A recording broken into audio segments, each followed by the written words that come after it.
The phone rang, displaying an unfamiliar number. Who could be calling? Hello? Hello. This is James, your son. A voice came through. My heart skipped a beat. It's fine that you divorced my dad, but it's a problem if you don't fulfill your responsibilities as a mother. I mean, I'm already a high school student. Can't you stop involving me in the mess between you two? My mind raced as I struggled to comprehend. What? What are you talking about? And why are you calling me? I'm telling you to pay my child support and tuition fee. The root cause of all this is your infidelity, and now you're trying to take money from my dad. You've got some nerve, James continued, his voice escalating. Anger surged within me. Who do you think you're talking to? I have no recollection of having a child. Have you gone crazy, or are you trying to avoid pain by playing games? Don't mess with me, James retorted. But I wasn't joking. James must think I'm messing with him, but I'm surprisingly serious. As I said earlier, James is not my child. About 14 years ago, I was married to my ex-husband, and we were approaching our 3rd year together. Until then, our relationship hadn't changed much, and we got along fairly well. However, one thing felt unnatural: the issue of children. Before marriage, I had expressed my desire to have children soon.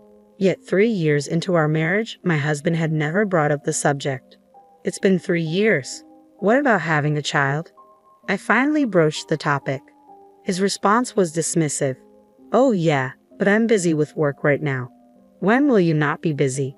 You always say that, and it's been dragging on until now. Our conversation took a strange turn, leaving me unsettled. I hadn't suspected him of cheating. I was simply trying to convey that if his behavior persisted, suspicions would inevitably arise. Yet for some reason, he appeared flustered, as if concealing something. This prompted me to delve into my ex-husband's activities, unveiling the truth behind his words and actions. Upon confronting him, his demeanor and the truth about his purported business trips painted a damning picture. It wasn't merely an affair, he was leading a double life. Half the month he was with me, and the other half with another family. What shocked me most was discovering that the other woman had a child. James, the same child who had called me earlier. At the time, James was merely 2 years old, oblivious to the complexities surrounding him. Was this a blessing in disguise? Regardless, someone was bound to be hurt. Deciding to confront the other woman, I approached her in the following days. Despite her immediate recognition of me, her demeanor was hardly welcoming. Amidst the tense atmosphere, I wasted no time in addressing my concerns. I questioned the morality of my ex-husband's double life and sought clarity regarding the child's parentage. Her response was disconcertingly composed. She showed no signs of guilt or remorse. Confidently, she asserted her role as James's mother, contrasting starkly with my ex-husband's attempts at concealment. Feeling somewhat overpowered by her unwavering demeanor, I pressed on, inquiring about her plans for the future. I have no intention of altering my current lifestyle. I'm content with it. However, I can't shake the feeling that he has no desire for more children. Why is that? When I informed him of my pregnancy with James, his reaction was less than enthusiastic. His response, that it wasn't the right time for a child, left me wondering if my pregnancy was merely happenstance. It made me question whether he harbored any desire for fatherhood at all. Despite his claims of loving children, his reluctance to embrace the news of our impending parenthood was puzzling. Upon sharing my doubts with the other woman, she offered a knowing smile. Isn't it curious? You who desire children conceived, while I who lacked such desire did not. Can we truly say he loves children? I wanted to refute her claims, but doubt crept in. Was his declaration of love for children sincere, or merely a facade to charm me? I couldn't be certain. The woman's words lingered in my mind, casting doubt on my convictions. It seemed my ex-husband was now contemplating the prospect of children, a notion he hadn't entertained before. As I pondered her assertions, her unwavering confidence left me feeling despondent. Days later, I took decisive action, filing for divorce and expressing my intention to seek a fair division of assets.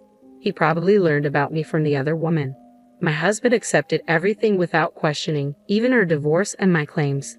In the end, I pondered why he had married me. That remained my sole curiosity until the very end. On the day I packed my belongings and left our home, I finally asked him the burning question. Why did he marry me?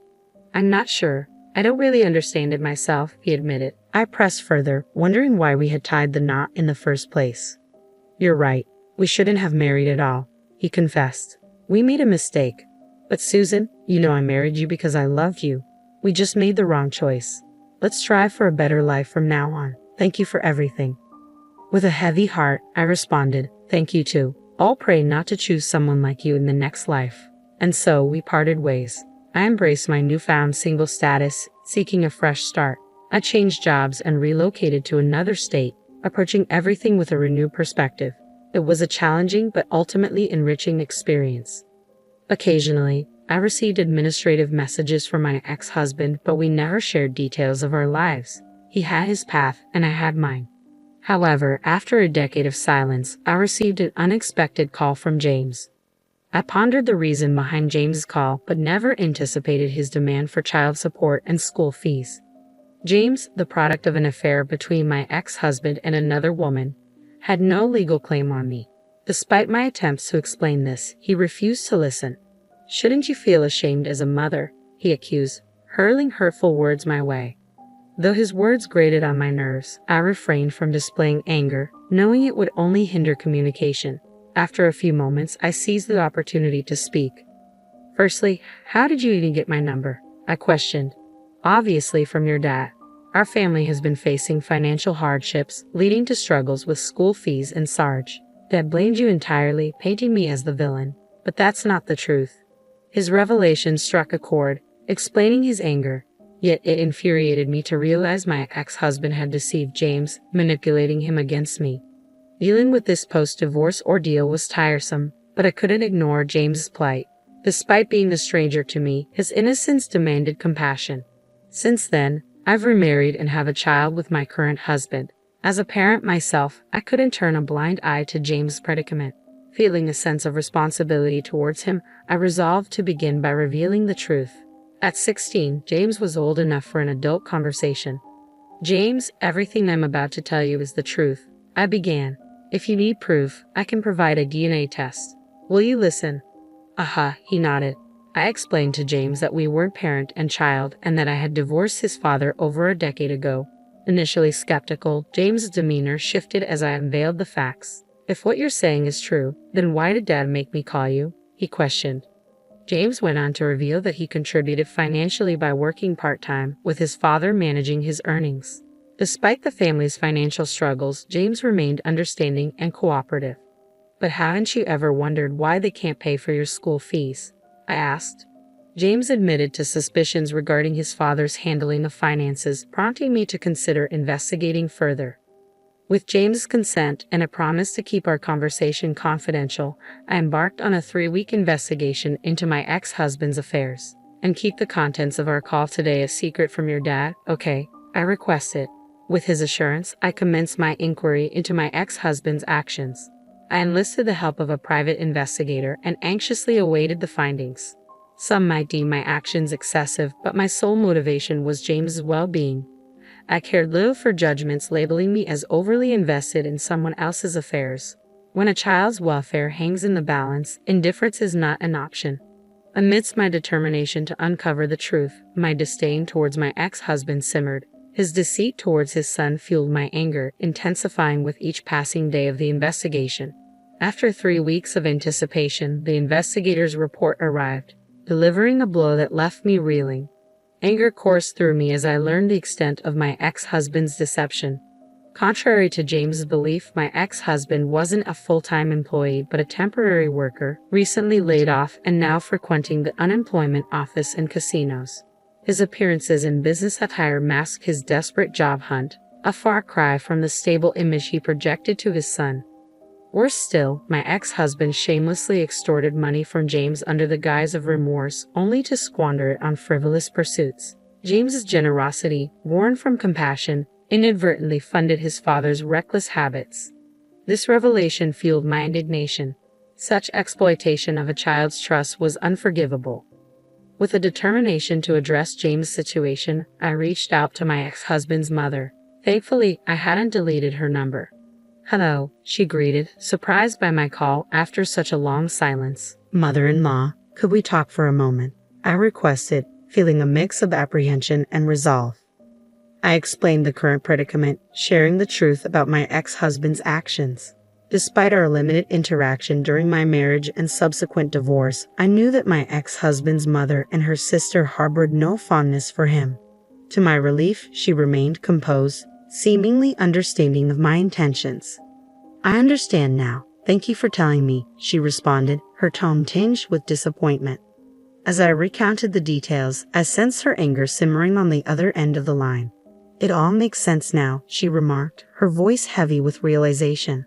"I hadn't been informed about James's birth because he was a product of his affair. He brought James around a few times, but you had just given birth and didn't want visitors, so he instructed us not to contact you."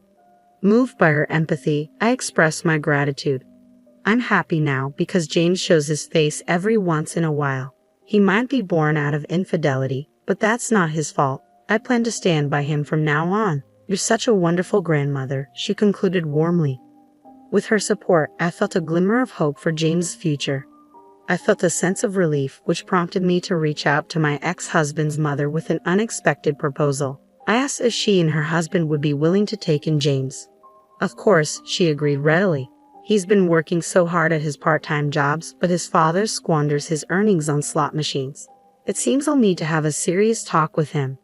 We shared a chuckle, acknowledging James' admirable but misplaced efforts to support his father. My mother-in-law expressed her desire for James to live a carefree life with us.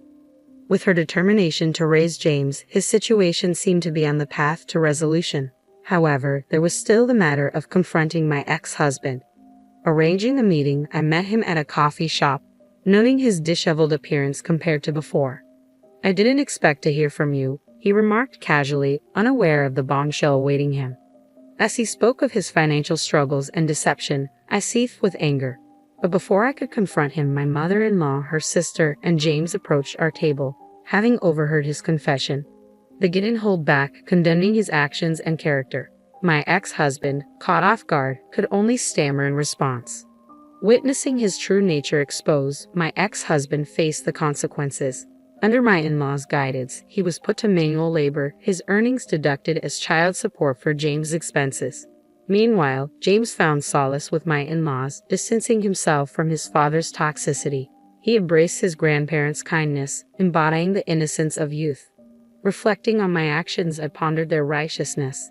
Yet seeing James' improved circumstances, I harbored hope for his happiness. As my mother-in-law once said, "There are no sins in a child."